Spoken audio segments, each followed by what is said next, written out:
Hello everyone. हमने PYQs की series start की है जिसमें हम MCQs कर रहे हैं। तो आज एक मैंने नया पेपर जो कि 2025 का है उसको पिक किया है। इसमें देखिए पहला क्वेश्चन क्या है, if alpha and beta are the zeros of polynomial this such that this. ये एक रिलेशन आपको गिवन है तो आपको फाइंड करना है के की वैल्यू। सबसे पहले बच्चों हमें अल्फ़ा और बीटा अगर zeros of the polynomial given है तो हम वहाँ से पहले alpha plus beta find out कर लेंगे, जो कि होता क्या है माइनस का b अपॉन ए, यानी कि b क्या है कोफिशिएंट ऑफ, अगर इसको हम स्टैंडर्ड फॉर्म में लिखें ax² प्लस का bx और प्लस c। ठीक है, ये आपका पोलिनोमियल है।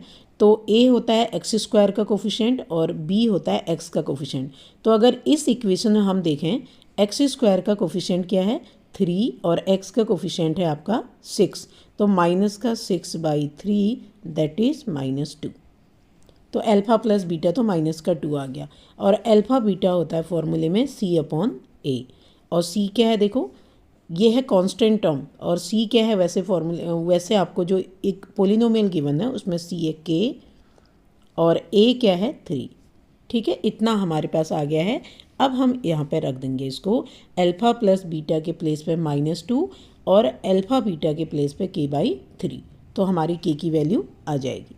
ठीक है, तो इसमें रखते हैं अब alpha plus beta equal to क्या है -2 इसके प्लेस पे, और प्लस अल्फ़ा बीटा है, अल्फ़ा बीटा है आपका c अपॉन ए होता है यानी कि k/3 इक्वल टू -2/3। अब इसे सॉल्व कर लीजिए, टेक एलसीएम 3, तो 3 2 जा 6 -6 प्लस k इक्वल टू -2/3। ठीक है, 3 से 3 कैंसिल हो गया है और ये आपका आ जाएगा k इक्वल टू -2, और ये जो माइनस का 6 है राइट हैंड साइड में आएगा, प्लस का 6 बन जाएगा और k की वैल्यू आ जाएगी आपकी 4। ठीक है, which is correct, D is the correct option. ठीक है, आई होप समझ में आया होगा। नेक्स्ट क्वेश्चन देखिए, नाउ क्वेश्चन नंबर 2, आप 1.5 या 2 की स्पीड में भी देख सकते हो। If x equal to 1 and y equal to 2 is a solution of pair of linear equation this and this, then what is the relation, मतलब करेक्ट आंसर आपका क्या होगा। ठीक है, ए और बी में क्या रिलेशन है।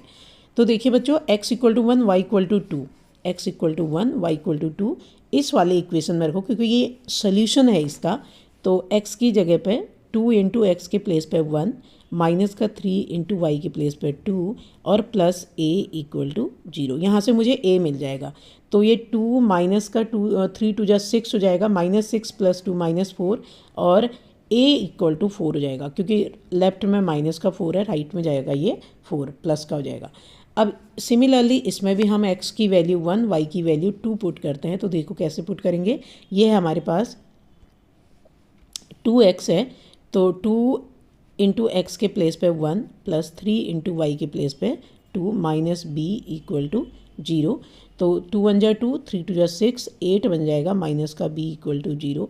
It means b equal to क्या आ गया 8। अब आप रिलेशन निकाल सकते हो खुद ही कि b क्या है ट्वाइस ऑफ a है, यानी कि b बड़ा है और a छोटा है। तो b और a में क्या रिलेशन आ रहा है, b इक्वल टू 2a आ रहा है।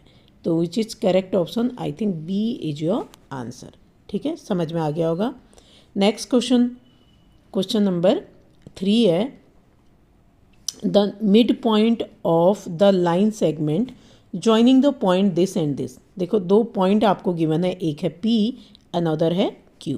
इन दोनों को ज्वाइन करने वाली लाइन सेगमेंट का मिड पॉइंट लाइज ऑन, कौन सा ऑप्शन करेक्ट होगा, x axis, y axis, origin, या फिर neither x axis nor Y axis. अगर neither X axis nor Y axis, it means किसी ना किसी प्लेन में होगा, किसी ना किसी क्वाड्रेंट में होगा। ठीक है, तो क्वाड्रेंट में है या फिर x axis y, x axis में कब होगा, जब y इक्वल टू 0 होगा, वाई एक्सिस में कब होगा, जब x इक्वल टू 0 होगा, ओरिजिन मतलब 0,0 आने पर, और अगर किसी क्वाड्रेंट में है तो वैल्यू आ जाएगी आपकी लाइक 2 3 4 5 जो सो ऑन। तो अभी पहले मिड पॉइंट का फॉर्मूला होता है x1 plus x2। Mid point के कोऑर्डिनेट निकाल लेंगे सबसे पहले, और मिड पॉइंट का ये फॉर्मूला होता है, सबको आता होगा, नहीं आता है तो याद कर लो, ठीक है।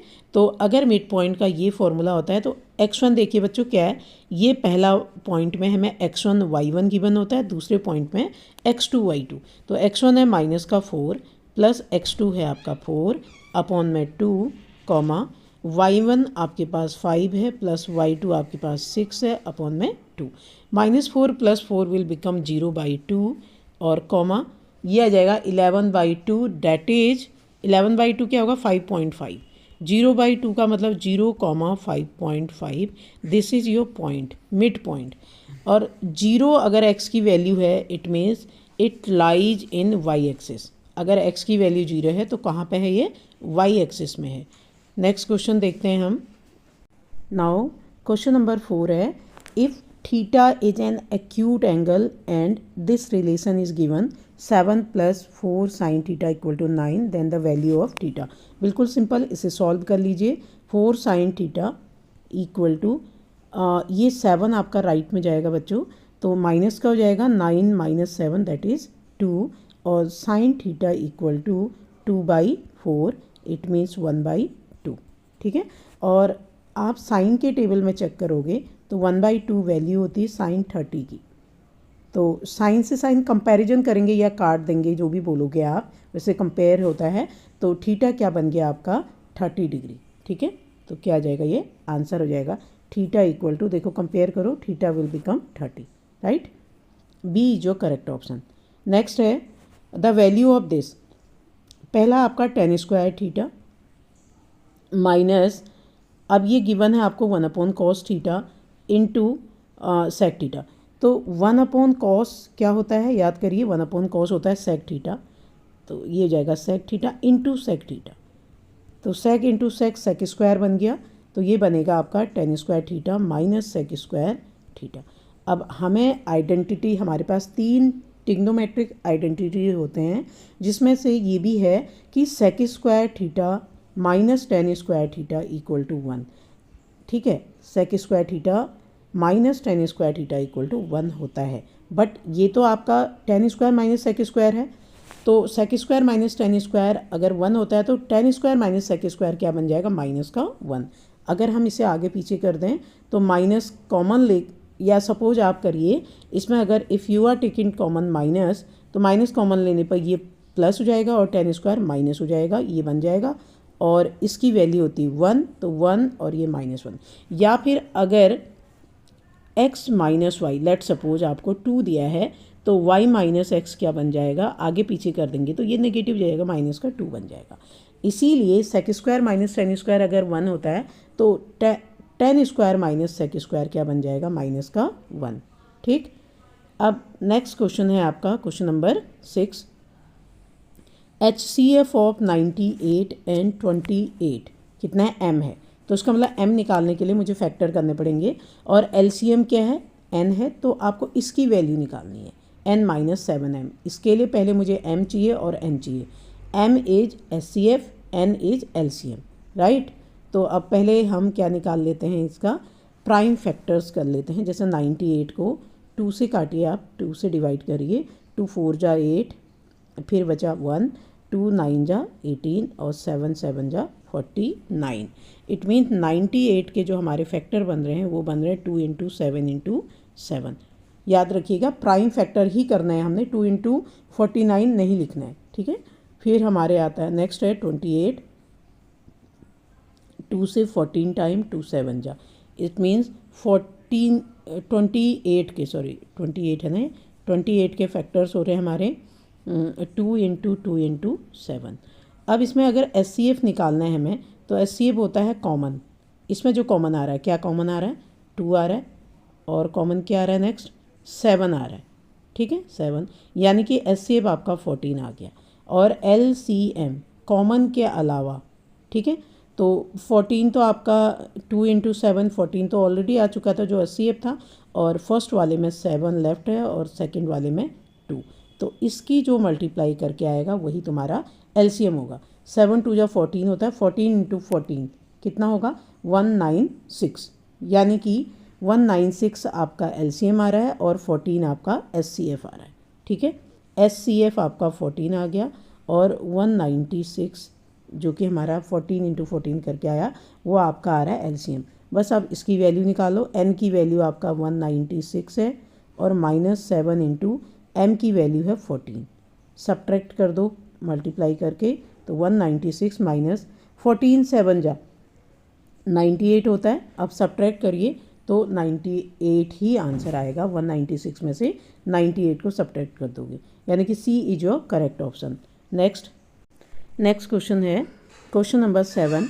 The tangent drawn at the extremities of diameter of a circle are always. देखिए ये सर्कल है, ये आपका डायमीटर है, इसके जो पॉइंट हैं जहाँ पर ये सरकमफेरेंस को काट रहा है, यहाँ पर जो टेंजेंट ड्रॉ करते हैं बच्चों, वो हमेशा क्या होते हैं, पैरेलल होते हैं। क्वेश्चन है question number 8। In triangle A B C and D E F angle B equal to angle ई।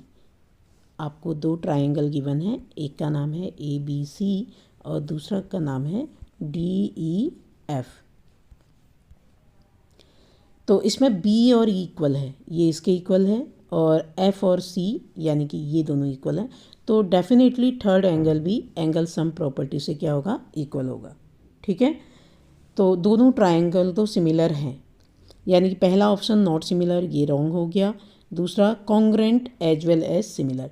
देखो बच्चों, कॉन्ग्रेंसी के बारे में हम नहीं बोल सकते, क्यों? क्योंकि ए बी और डी में क्या रिलेशन गिवन है, डी का थ्राइस ए बी है, मतलब डी का 3 गुना। तो इट मीन्स अगर ये 10 होगा तो ये 30 है, इक्वल तो नहीं है कॉरस्पॉन्डिंग साइड्स। इट मीन्स अगर कॉरस्पॉन्डिंग साइड इक्वल नहीं है तो कॉन्ग्रेंट नहीं है, सिमिलर है। D is your correct option. ठीक है, क्वेश्चन नंबर 9 देखिए। इफ -1 पावर n और -1 पावर 8 जीरो है तो n क्या होगा? देखो -1 पावर 8 अगर -1 की इवन पावर है तो वो तो +1 हो जाएगा, क्योंकि -1 की पावर 2 का मतलब क्या होता है, -1 इंटू -1, माइनस माइनस क्या होता है, प्लस होता है मल्टीप्लाई में। तो इट मीन्स माइनस की पावर अगर इवन नंबर है तो वो वैल्यू देगा पॉजिटिव 1 देगा। और 1 के साथ क्या ऐड करें कि 0 आ जाए, क्योंकि राइट हैंड साइड में 0 गिवन है। इट मीन्स -1 होता तो इसके साथ +1 करने पे 0 आता। तो -1 कब आएगा? जब इसकी पावर ऑड होगा कोई नंबर, क्योंकि n दिया है, n इसका मतलब क्या होना चाहिए, ऑड नंबर। क्योंकि आपको पता है अगर -1 की पावर 7 कर देंगे वो आपको -1 ही देगा। ठीक है, तो ऑड नंबर होने पर ये वैल्यू आपका क्या आ जाएगा, 0 आ जाएगा। इसका मतलब n क्या होगा, एनी ऑड नंबर। ठीक है, आई होप समझ में आया होगा। देखो एक बार और समझा देती हूँ। -1 की पावर n है और प्लस -1 की पावर 8 है। n को हम क्या रखें कि ये 0 दे दें हमारा, तो -1 की पावर 8 तो 1 होगा प्लस का, तो इट मीन्स यहाँ -1 होना चाहिए। ये -1 कब होगा? जब ये n ऑड नंबर होगा। ठीक है, तब ये दोनों मिल करके क्या देंगे हमें, 0 एज अ रिजल्ट देंगे। It means n any odd number, आपका सी ऑप्शन करेक्ट है। ठीक है, नेक्स्ट देखो क्वेश्चन नंबर 10 में 2 polynomials are shown in the graph below. The number of distinct zeros of both the polynomial, यानी zeros का मतलब एक्स एक्सिस में कितने बार ये कट कर रहे हैं। ठीक है, हाउ मेनी टाइम्स, तो 2। तो नंबर ऑफ जीरोज क्या जाएंगे इसमें, 2। तो आपका सी इज योर करेक्ट ऑप्शन। ठीक है, सी आपका करेक्ट ऑप्शन हो जाएगा। नेक्स्ट क्वेश्चन देखते हैं, question number 11। The sum of the first m terms, यानी कि अगर n टर्म होता तो Sn होता, लेकिन m टर्म्स का सम दिया है तो Sm हो जाएगा। वो जैसा जितना सम ऑफ 10 टर्म्स दिया होगा S10 हो जाएगा। तो ऐसे m टर्म्स का सम गिवन है Sm हो जाएगा। ये गिवन है आपको 2m² + 3m। तो आपको बच्चों सेकेंड टर्म निकालना है, यानी कि A2 निकालना है। तो हमें पता है अगर मैं m को 1 2 3 कोई भी रैंडम वैल्यू ऐसे रख लेते हैं, ठीक है, कॉन्जिक्यूटिव वैल्यू ही रखिएगा आप, तो आपका S1 निकल के जाएगा। m की प्लेस पे 1 रखना है, तो यहाँ पे देखो m के प्लेस पे 1 रखूँगी, 1 का स्क्वायर 1 ही होगा, तो 2 1 जा 2 प्लस यहाँ पर m की जगह पे 1 रखोगे, 3 1 जा 3, यानी कि S1 आपका 5 आ गया। S1 का मतलब होता है A1 फर्स्ट टर्म, यानी कि इसी को A भी बोला जाता है। ठीक है, अब आपको S2 निकालना है, यानी कि m की जगह पे क्या रख देना है, 2 रखना है। तो S2 बन जाएगा 2 इंटू 2 का स्क्वायर बच्चों, यहाँ पे देखो 2 का स्क्वायर क्या बनेगा 4 प्लस 3 इंटू 2 दैट इज़ 6। तो 2 4 जा 8 और 6 कितना हो गया 14 हो गया। S2 आपका 14 आ गया। और S1 जिसको हम A भी बोलते हैं, S1 का मतलब एक टर्म का सम। एक टर्म क्या होता है S1 यानी कि A1 पहला टर्म ही होता है, तो वह आपको गिवन है S1 5। अब जो S2 होता है 2 टर्म्स का सम यानी कि A1 प्लस A2।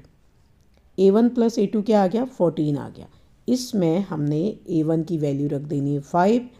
तो जैसे हम 5 रखेंगे तो 5 प्लस A2 इक्वल टू में क्या है 14 और A2 जाएगा 14 माइनस 5 दैट इज़ 9। तो कौन सा ऑप्शन करेक्ट होगा इसमें, B is your correct option. ठीक है, नेक्स्ट क्वेश्चन देखिए, क्वेश्चन नंबर 12 क्या गिवन है, mode and mean of a data are 15x और 18x। तो देन द मीडियन, एक होता है एम्पेरिकल फार्मूला जिसमें ये फार्मूला होता है 3 इंटू मीडियन, मीडियन के लिए मैं ME बोल रही हूँ, equal to 2 into mean capital M plus mode, mode के लिए M0 बोल दे रही हूँ मैं। ठीक है, फार्मूला क्या होता है 3 into median equal to 2 into mean plus mode. ठीक है, इन शॉर्ट लिख दिया हमने। तो 3 इंटू मीडियन तो आपको निकालना है, into median equal to 2 into mean की वैल्यू क्या गिवन है देखो 18x, तो 18x हो जाएगा प्लस मॉड की वैल्यू 15x। अब इसे सॉल्व करिए, 18 टू जो 36 प्लस 15 दैट इज़ 51x हो जाएगा।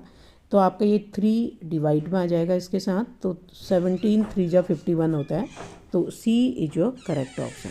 ठीक है, नेक्स्ट क्वेश्चन नंबर 13 है, अ card is selected at random from a deck of 52 playing card, probability of it being a red face card।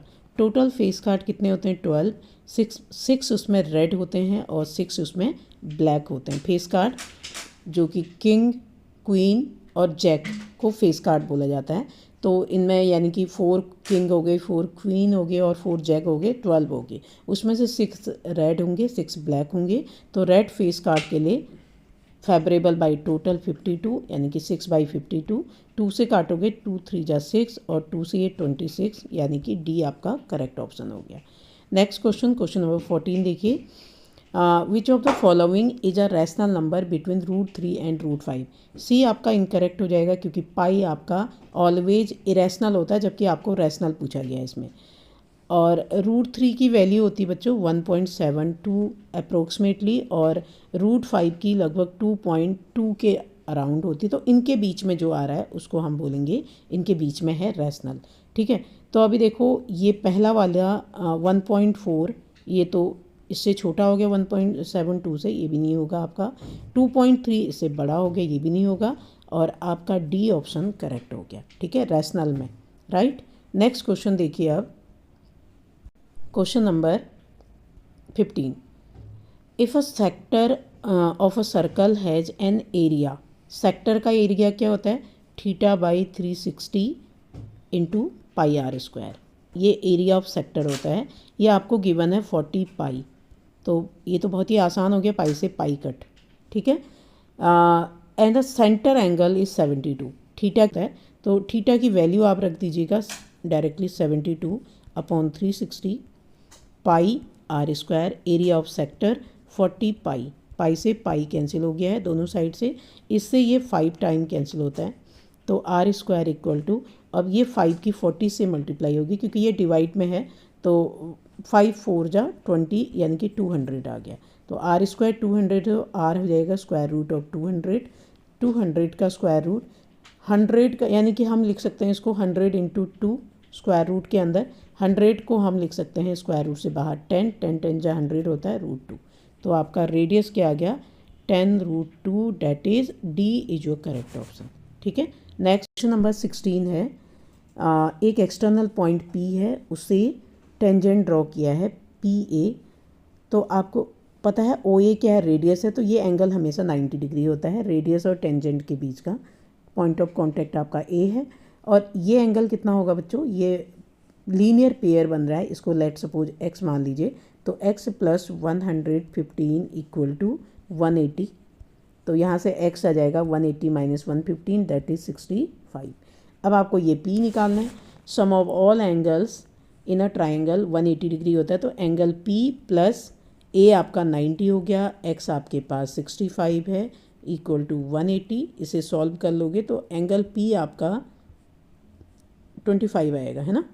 180 में से 90 माइनस कर दो, पहले 90 में से 65 25, तो A आपका करेक्ट ऑप्शन हो गया।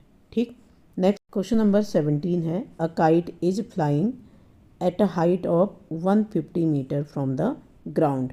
ये दिस इज 150 मीटर है और यहाँ पर कोई काइट उड़ा रहा है बच्चा या जो भी है, तो उसके बाद it is attach to a string inclined at an angle 30 degree. तो एक स्ट्रिंग है, इससे अटैच है ये काइट और 30 डिग्री का एंगल बना रहा है ये हॉरिजॉन्टल के साथ, यानी कि बेस के साथ। ठीक, लेंथ ऑफ द स्ट्रिंग यानी कि ये लेंथ आपको निकालनी है, दैट इज x मान लो, l मान लो, कुछ भी मानिए आप। तो ऐसा रिलेशन ट्रिग्नोमेट्री में लगाओगे जिसमें ये आपका, अगर ये 90 डिग्री लेते हैं तो ये हाइट है आपकी और ये हाइपोटेनस है। तो साइन में ही होता है हाइट और किसका रिलेशन, हाइपोटेनस का, यानी कि या तो साइन में या कॉसेक में साइन लगा लीजिए। Sine 30 equal to perpendicular that is 150 आपको गिवन है, 150 अपॉन लेंथ है l। साइन 30 की वैल्यू होती है 1/2 equal to 150 upon l, cross multiply करोगे तो l इक्वल टू हो जाएगा 300 मीटर। तो B आपका करेक्ट ऑप्शन आ गया। A piece of wire 20 metre long is bent into the form of an arc of a circle, radius इतना given है।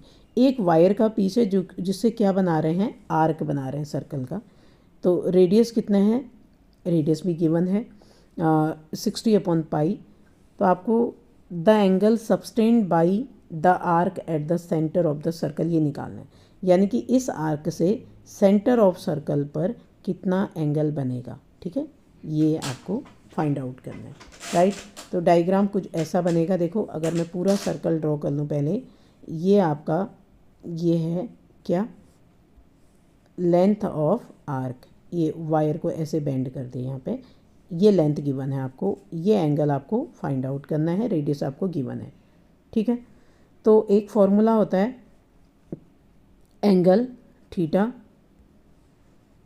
Length of arc upon radius. ठीक है, theta equal to l upon r, right. अब अगर theta equal to l upon r होता है, theta आपको find out करना है, एल कितना है आपके पास, एल मतलब लेंथ ऑफ आर्क। ठीक है, दिस इज गिवन 20, तो ये हो जाएगा 20 अपॉन आर, रेडियस गिवन है 60 अपॉन पाई, 60 अपॉन पाई है तो रेसिप्रोकल होकर पाई ऊपर। ठीक है, न्यूमरेटर में 20 3 जा 60, ये आ गया पाई/3। एंगल है ये, पाई की वैल्यू एंगल में होता है 180 अपॉन 3, तो ये बन जाएगा आपका 60 डिग्री। ठीक, क्योंकि पाई रेडियन में गिवन है तो पाई इक्वल टू 180 डिग्री होता है बच्चों, तो ये 60 आपका, यानी कि B is your correct option. ठीक, नेक्स्ट क्वेश्चन देखते हैं आप, असेसन में है question number 20, the probability of selecting a number at random from the number 1 to 20 is 1। Probability 1 से 20 तक के नंबर में से एक नंबर को सेलेक्ट करने की प्रोबेबिलिटी क्या होगी, 1/20, यानी कि असेसन रॉन्ग हो गया इसका। और for any event E, a P of E probability of event is 1, then is E is called sure event, यानी कि ये करेक्ट है और ये इनकरेक्ट है। तो कौन सा ऑप्शन करेक्ट हो जाएगा, ए आपका फॉल्स है और आर आपका ट्रू है, D is your correct option. ठीक है, नेक्स्ट देखिए क्वेश्चन नंबर 20 में क्या बोला गया है, असेसन में है, if we join two hemisphere of same radius along their base then we get a sphere, यानी कि अगर हम दो हेमिस्फेयर को उनके बेस के अलोंग ज्वाइन कर दें तो हमें एक स्फेयर मिलता है, ये तो करेक्ट बात है। Total surface area of the sphere of radius r is 3, total surface area क्या होता है, 4πr² होता है। इट मीन्स ए करेक्ट है और आर क्या है, रीजन इसका फॉल्स हो जाएगा। तो यहाँ पर आपका ए ट्रू और आर रॉन्ग, यानी कि सी करेक्ट ऑप्शन हो जाएगा। तो ये हमारे 20 MCQs ख़त्म हो गए हैं। अब हम नेक्स्ट वीडियो में मिक्स आपका जो केस स्टडी है वो लेके आऊँगी 2025 का, लास्ट ईयर के। ठीक है, इसी पेपर से हम केस स्टडी करने वाले हैं। Thank you.